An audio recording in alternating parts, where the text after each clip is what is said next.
Siç kanë qenë deri tash në këtë legjislaturë, partitë politike nuk arritën konsensus as në mbledhjen e parë të kryesisë së kuvendit të enjtën.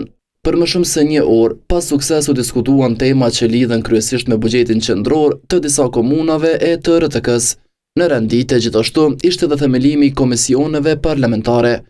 Por nga Partia Demokratike thanë se pa qeveri s'mund të ketë asnjë haptutje në punën e legjislativit. Po na kërkohet të simulojmë demokraci, duke shkelur kushtetutën.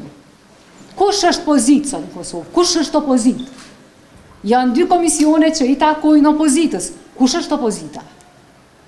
Kënd e mbikëqyr ky parlament? Kush është qeveria? Megjithse pranoi se këso mbledhje nuk ka ndodhur më parë, kryekomendari Dimal Basha shtoi se ka çështje urgjente që nuk presin. Na e dim që jemi në situata të jashtëzakonshme.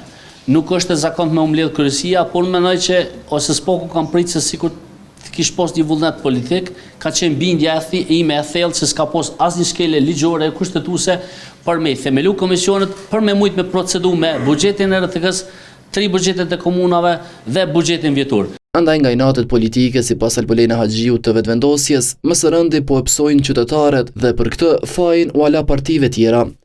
Pra, ky nuk është buxhet i Albin Kurtit, as i vetëvendosjes. Nëse kanë inate me kryeministrin Kurti apo me lëvizjen vetëvendosje, unë sot i ftoj që të reflektojnë, që të heqin dorë nga këto inate, sepse po bëhet fjalë për qytetarët e Republikës së Kosovës, e si përfaqësues të tyre natyrisht që do duhet të ishim në nivelin e detyrës tonë. Përfaqësuesit e partive konfirmuan pjesëmarrje në takimin e thirrur nga presidenti Vjosa Osmani, ndonse si zgjidhje për këtë situatë i shohin zgjedhje të jashtëzakonshme.